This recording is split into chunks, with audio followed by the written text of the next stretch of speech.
مفتی طارق مسعود special. وطر کے بعد کیا تہجد کی نماز پڑھ سکتے ہیں؟ سنا ہے کہ وطر پڑھنے کے بعد کوئی بھی نفل پڑھنا مکروہ ہے، کیا تہجد کی نماز بھی نہیں پڑھ سکتے؟ بنت طالب کراچی سے۔ رسول اللہ صلی اللہ علیہ وسلم کا ارشاد ہے، اجعلوا آخر صلاتکم وطرا، وطر کو سب سے آخری نماز بناؤ۔ اس بیس پر بہت سے علماء کی رائے ہے کہ وطر سب سے آخر میں پڑھنا چاہیے اور وطر کے بعد کوئی نفل نہیں ہے، اور ہمارے شیخ حضرت مفتی رشید احمد صاحب رحمہ اللہ کا موقف بھی یہی ہے، اور احسن الفتاویٰ میں اس پر بڑا زبردست مدلل رسالہ بھی ہے۔ لیکن ناجائز کوئی بھی نہیں کہتا، یعنی افضل ہے کہ وطر سب سے آخر میں پڑھے جائیں، لیکن وطر اگر کسی نے پہلے پڑھ لی ہے تو اس کے بعد بھی نفل پڑھنا بھی جائز ہے اور نماز پڑھنا بھی جائز ہے، کچھ بھی پڑھ سکتے ہیں، ناجائز نہیں ہے، افضل ہے، افضل کہ سب سے آخر میں، ناجائز نہیں ہے، کیونکہ نبی صلی اللہ علیہ وسلم سے تو ثابت ہے صحیح سند سے کہ آپ نے وطر کے بعد 2 رکعت پڑھے ہیں، تو راجح یہی ہے کہ وہ 2 رکعت بھی وطر سے پہلے پڑھ لیں آپ، لیکن کوئی پڑھ لے تو ناجائز نہیں ہے۔ خاص طور پر جس کو یہ امید نہ ہو کہ تہجد میں میری آنکھ کھلے گی، وہ اگر وطر چھوڑ کے سو جائے گا اور رات کو آنکھ نہ کھلی تو وطر قضا ہو جائیں گے، اور وطر کی نماز واجب ہے۔ آپ صلی اللہ علیہ وسلم کی صحیح حدیث ہے اس بارے میں، من لم یوتر ان اللہ زادکم صلاۃ الا وہی الوتر، اللہ نے ایک اور نماز ہمارے لیے بڑھا دی اور وہ وطر ہے۔ تو وطر کے وجوب کے بڑے مضبوط دلائل ہیں، بہت سخت تاکید ہے وطر کی، تو اس کو آپ قضا نہیں کر سکتے۔ تو اگر رات کو آنکھ کھلنے کا خوف نہ ہو کہ پتہ نہیں آنکھ کھلے گی نہیں کھلے گی، تو پھر آپ کو چاہیے کہ عشاء کی نماز کے ساتھ ہی وطر پڑھ لیں، پھر اگر آنکھ کھلتی ہے تو تہجد بھی پڑھیں، تہجد کو ضائع نہ کریں۔ تو بہتر یہی ہے کہ وطر سب سے آخر میں ہو، لیکن پہلے پڑھ لیے تو بھی بلا کراہت، بغیر کسی کراہت کے نماز پڑھنا جائز، اس میں کوئی مکروہ نہیں ہے۔ تہجد کا وقت کب سے کب تک ہے؟ کیا تہجد فجر کی سنت سے پہلے کبھی بھی پڑھ سکتے ہیں یا اس کا کوئی بھی وقت فکس ہے؟ ارباس انصاری انڈیا سے۔ دیکھیں، عشاء کے بعد تہجد کسی بھی وقت پڑھی جا سکتی ہے، لیکن سب سے زیادہ فضیلت والا وقت رات کا آخری تہائی حصہ ہے، یعنی عشاء کے بعد اور صبح صادق کے ٹائم کو 3 حصوں میں ڈیوائڈ کر دیں برابر برابر، تو جو آخری تہائی ہوگا وہ سب سے بہتر وقت ہے تہجد کا۔ تو وہ نہیں ہو سکتا تو کبھی بھی سونے کے بعد اٹھ کے تہجد پڑھ سکتے ہیں، آدھی رات کو بھی۔ بہتر ہے کہ نیند لیں، سونے کے بعد اٹھنا یہ تہجد کا افضل وقت ہے، اور اس کی بھی توفیق نہیں ملتی تو سونے سے پہلے بھی پڑھی جا سکتی ہے، لیکن سب سے افضل ہے آخری حصہ۔ پھر چلو آخری میں نہیں پڑھتے، لیکن تھوڑی نیند لینے کے بعد اٹھ کے پڑھ لیتے ہیں، یہ بھی غنیمت ہے۔ یہ بھی نہیں ہوتا چلو عشاء کے بعد پڑھ لو۔ رات کے آخری حصے میں تہجد پڑھیں یا دعا کریں؟ رات کے آخری حصے میں تہجد کی نماز پڑھنا سب سے افضل بتایا گیا ہے، تو اگر فجر کی نماز سے 1 گھنٹہ پہلے تہجد کی نماز شروع کی جائے، پھر کچھ دیر تک درود شریف پڑھنے کے بعد دعا کی جائے، تو کیا یہ نماز پڑھنے اور دعا کی قبولیت کے لیے بہترین وقت ہوگا؟ اقصی حبیب انڈیا سے۔ جی، سب سے بہترین وقت رات کا آخری حصہ ہی ہے، تہجد کا بھی اور دعا کا بھی۔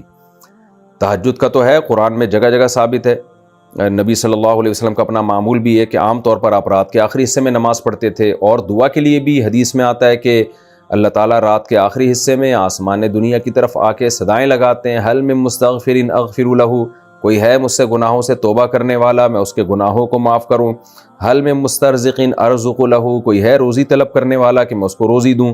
تو اس لیے آپ اگر یہ معمول بنائیں تو بہت اچھا معمول ہے، کچھ وقت تہجد میں گزاریں اور پھر باقی وقت دعا میں گزاریں۔ تہجد کی نماز سنت ہے یا نفل؟ تہجد کی نماز سنت ہے یا نفل؟ صادق رفیق انڈیا سے۔ دیکھیں، یہ سنت یا نفل یہ ٹرمز ہیں، اصطلاحات ہیں جو ایک دوسرے کے معنی میں بھی استعمال ہوتی ہیں۔ نفل کہتے ہیں اضافی نماز جو فرض نہ ہو، اس لحاظ سے تو تہجد نفل نماز ہے، لیکن ہر نفل پر نبی صلی اللہ علیہ وسلم نے پابندی نہیں کی ہے، اہتمام نہیں کیا ہے، تو جو وہ نوافل جن کا آپ صلی اللہ علیہ وسلم نے اہتمام کیا یا آپ ان کو پڑھا کرتے تھے تو ان کو سنت کہا جاتا ہے۔ تو اس لیے تہجد اس لحاظ سے نفل ہے کہ فرض واجب نہیں ہے، لیکن اس لحاظ سے سنت ہے کہ محض ایک عام نوافل کی طرح اس کی فضیلت نہیں ہے، بلکہ آپ صلی اللہ علیہ وسلم کی عادت تھی، تو اس لحاظ سے یہ سنت ہے۔ تو بہتر لفظ اس کے لیے سنت ہی ہے، اور یہ عام سنت نہیں ہے، اس کی بے پناہ فضیلت ہے۔ قرآن مجید میں اللہ نے اہل جنت کی جہاں بھی صفات بیان کی ان میں تہجد کا بھی عموماً ذکر کیا ہے، جیسے قرآن مجید میں آتا ہے کہ الذین یبیتون لربہم سجدا وقیاما، ہمارے جو نیک بندے ہیں وہ راتوں کو ہمارے سامنے سجدہ اور قیام کرتے ہیں. اور سورہ سجدہ میں اللہ تعالیٰ کے ارشاد ہے تتجافى جنوبهم عن المضاجع يدعون ربهم خوفا وطمعا، کہ ہمارے نیک لوگوں کے پہلو رات کو بستروں سے جدا ہو جاتے ہیں اور اپنے رب کو پکارتے ہیں خوف اور امید سے. تو یہ ساری چیزیں ہیں. نبی صلی اللہ علیہ وسلم نے ایک صحابی کے بارے میں فرمایا کہ فلاں کتنا ہی اچھا ہے، کاش وہ تہجد پڑھ لیتا. تو اس طرح کی روایات ہیں. تو آپ صلی اللہ علیہ وسلم نے عبداللہ بن عمر کے بارے میں فرمایا، ان کو وصیت کی، ان کے بارے میں صحابی سے فرمایا کہ یہ تہجد کا اہتمام کریں تو کیا ہی خوب ہے. عبداللہ بن عمر فرماتے ہیں اس کے بعد سے میں نے کبھی تہجد نہیں چھوڑی ہے. تو ایسی بہت ساری روایات ملتی ہیں. سورہ مزمل کا پورا دوسرا رکوع ہے ہی تہجد سے متعلق. ان ربک یعلم انک تقوم ادنی من ثلثی اللیل ونصفہ وثلثہ وطائفۃ من الذین معک واللہ یقدر اللیل والنہار، کہ آپ پوری رات تہجد نہیں پڑھ سکتے. آپ کو دن میں یعنی آپ کے جو ساتھی ہیں ان کو مزاربت بھی کرنی ہے، دنیا کے معاملات بھی نمٹانے ہیں، دن میں بعض دفعہ جہاد بھی کرنا ہے، تو آپ رات کا کچھ حصہ اٹھ جائیے، آپ بھی اور آپ کے ساتھی بھی. تو بہت ہی اہتمام ہے.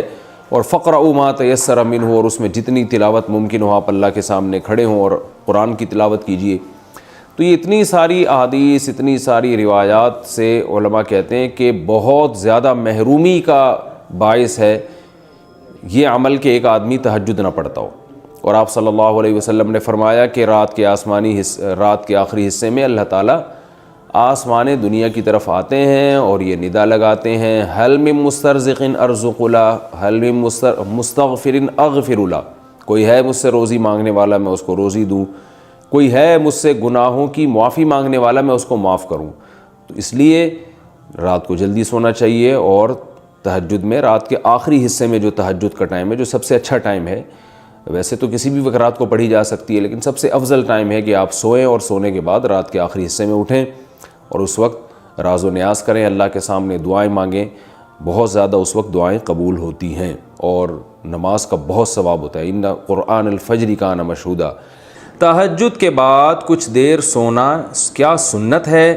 راشد صاحب لاہور سے پوچھتے ہیں جب ہم تہجد کے لیے اٹھتے ہیں اور تہجد کے بعد تھوڑی دیر کے لیے لیٹ جاتے ہیں تو لیٹ جانا سنت ہے یا سو جانا سنت ہے، اور یہ سنت ہے یا نہیں، اس بارے میں رہنمائی فرمائیں. جی ہاں بھائی، سنت ہے. رسول اللہ صلی اللہ علیہ وسلم تہجد کی نماز کے بعد کچھ دیر ہلکی نیند لیا کرتے تھے، کیونکہ وہ وقت تھوڑا سا ہی ہوتا ہے، تو تھوڑی دیر آپ سویا کرتے تھے. جب حضرت بلال اذان کہتے تھے، فجر کا وقت داخل ہوتا تھا، تو نماز سے تھوڑی دیر پہلے آپ آرام فرمایا کرتے تھے. قرآن کہہ رہا ہے اقیم الصلاۃ لدلوک الشمس. پیچھے قرآن نے تذکرہ کیا کہ رسول اللہ صلی اللہ علیہ وسلم پر اتنا زیادہ مشرکین کا دباؤ ہے کہ قرآن کہتا ہے کہ اگر ہم آپ کو ثابت قدم نہ رکھتے تو آپ بھی ان کی طرف مائل ہو جاتے. تو ظاہر ہے بہت سخت دباؤ اور جبر ہے آپ کے اوپر. تو ایسے موقع پہ ایسا کام کرنے کی ضرورت ہے جس سے آپ کو ثابت قدمی ملے اور اللہ کا قرب حاصل ہو. تو اس کا سب سے بہترین طریقہ قرآن کہتا ہے نماز ہے. یعنی اے نبی صلی اللہ علیہ وسلم آپ نماز کو مضبوطی سے تھامیے تاکہ آپ کو ثابت قدمی ملے، آپ کو اللہ کا قرب ملے. کیونکہ جس اللہ کے لیے کام کیا جا رہا ہے نا، جب تک اس اللہ سے رشتہ مضبوط نہیں ہوگا تو اس کام میں آپ ثابت قدم نہیں رہ سکتے. اور اللہ سے رشتہ مضبوط کرنے کا سب سے بڑا ذریعہ نماز ہے. اس لیے قرآن کہتا ہے اقیم الصلاۃ، آپ نماز قائم کیجئے لدلوک الشمس، سورج کے ڈھلنے کے وقت. سورج کب ڈھلتا ہے؟ جب بالکل بلندی پہ جا کے ڈھلنا شروع ہوتا ہے تو ظہر کا وقت شروع ہوتا ہے. الی غسق اللیل، رات کے اندھیروں تک.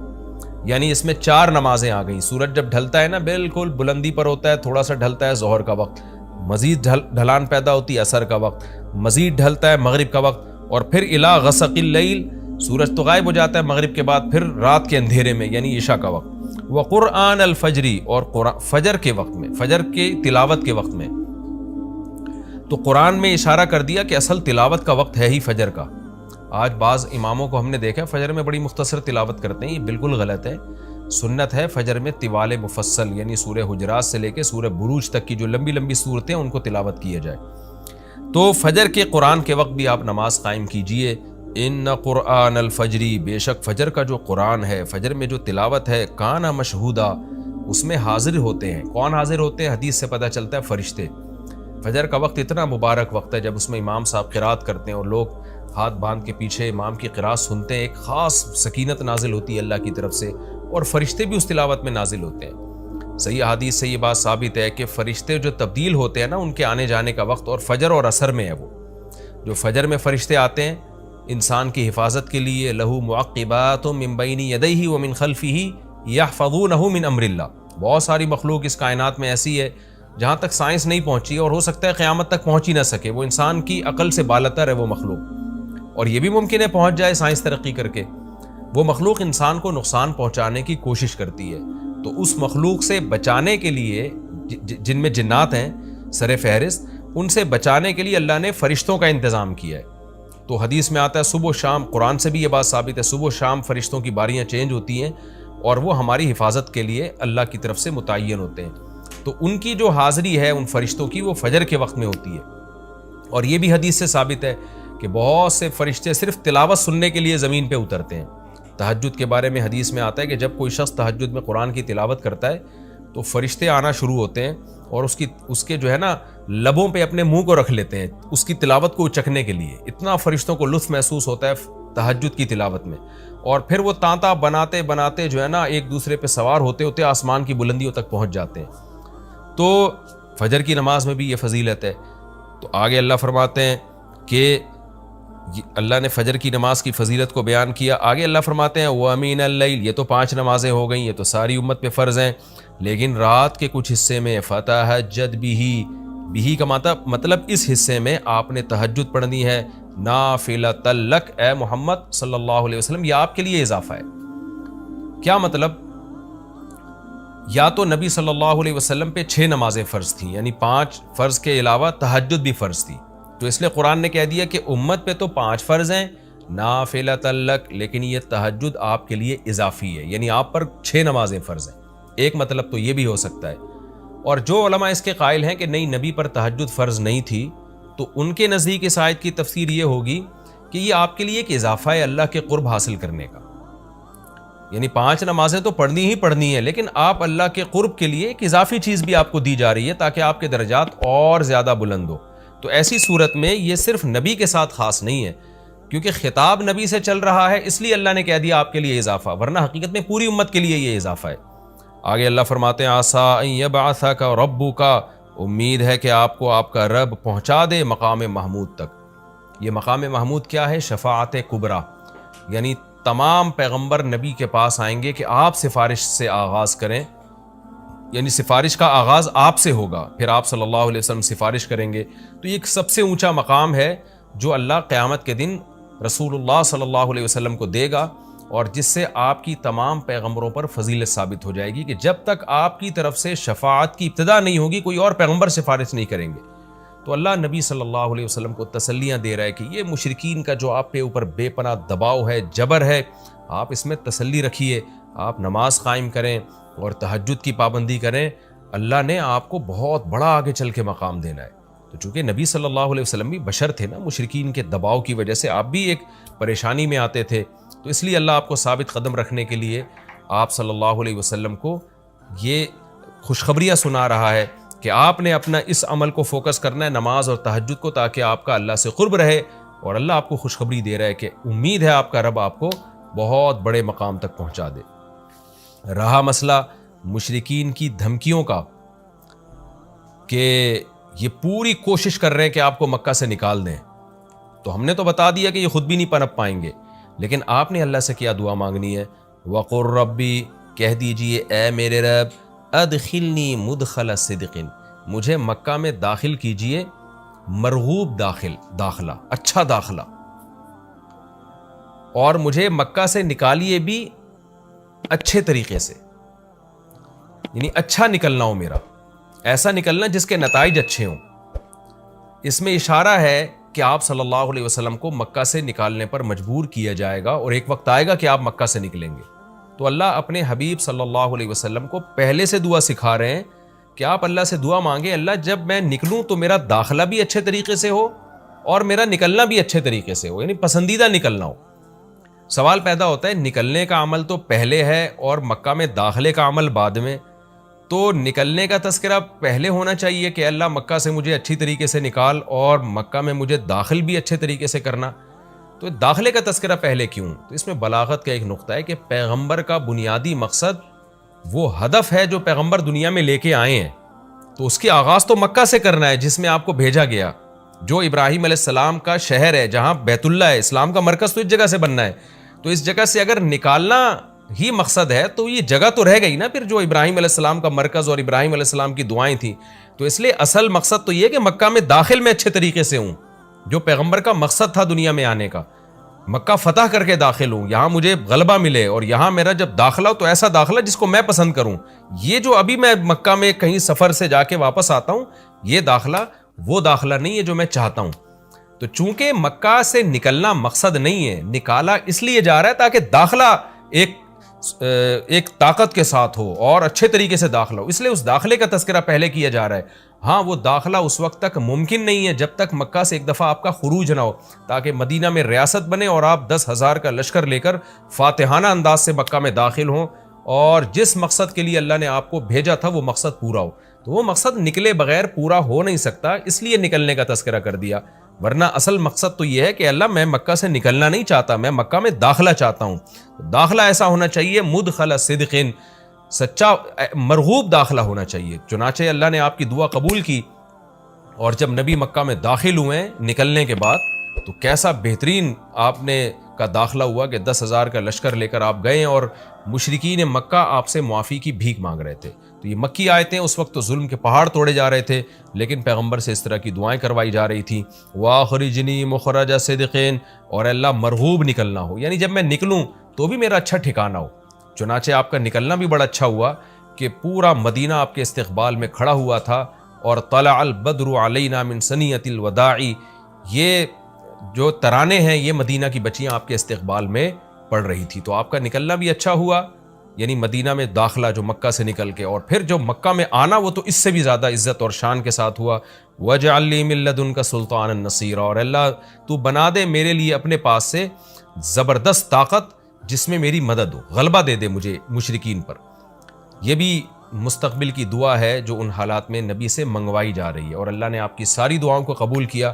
سلطان نصیر بھی دے دیا آپ کو، غلبہ بھی دے دیا مکہ پہ، ایسا غلبہ جس میں اللہ کی مدد تھی، اور وہ کمزور غلبہ نہیں تھا. طاقتور غلبے کو سلطان کہا جاتا ہے. اور مدینہ میں جانا بھی آپ کا پسندیدہ ہوا، اور مکہ میں آنا بھی آپ کا پسندیدہ ہوا. اور اے نبی آپ یہ بھی کہہ دیجئے جاء الحق، حق آ چکا ہے، وزہق الباطل، اور باطل فنا ہو چکا ہے. حالانکہ جس وقت یہ دعا منگوائی جا رہی تھی باطل فنا نہیں ہوا تھا، لیکن ماضی سے جب کسی چیز کو تعبیر کیا جاتا ہے تو یہ بتانے کے لیے گویا یہ کام ہو چکا ہے، حالانکہ ہوا نہیں، ہوگا.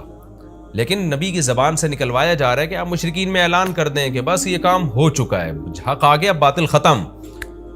اور یعنی ہوگا تو فیوچر میں، لیکن گویا ابھی ہو چکا ہے. اتنا یقینی ہے کہ میں تمہیں اس کی پہلے سے خبر دے چکا ہوں کہ باطل اب پنپنے نہیں پائے گا، کیونکہ حق اب آ چکا ہے.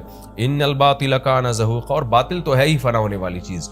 جب حق آتا ہے تو باطل فنا ہو جاتا ہے. نبی صلی اللہ علیہ وسلم جب مکہ مکرمہ میں داخل ہوئے نا، تو آپ بتوں کو چھڑیوں سے گراتے تھے، چھڑی سے مکہ میں داخل ہو کے 360 بت کو ایک ایک کر کے چھڑی مارتے تھے، اور وہ بت الٹے لڑکتے تھے. تو آپ اس موقع پر یہ آیت پڑھ رہے تھے کہ جاء الحق وزہق الباطل ان الباطل کان زہوقا. کیا کیفیات بنتی ہوں گی صحابہ کی اور پیغمبر کی اس وقت کہ جو خوشخبری ان کو 13 سال پہلے دی گئی تھی، کئی سال پہلے دی گئی تھی، اور یقینی دی گئی تھی کہ یہ ہو چکا، تو اللہ نے اپنی آنکھوں سے دکھا دیا کہ کیسے بتوں کو بیت اللہ سے نکالا جا رہا ہے، اور اللہ کے گھر کو کیسے شرک سے پاک کیا جا رہا ہے. وَنُنَزِّلُ مِنَ الْقُرْآنِ مَا هُوَ شِفَاءٌ وَرَحْمَةٌ لِّلْمُؤْمِنِينَ، اور قرآن کہہ رہے ہیں ہم قرآن نازل کرتے ہیں جس میں مومنین کے لیے شفا ہے.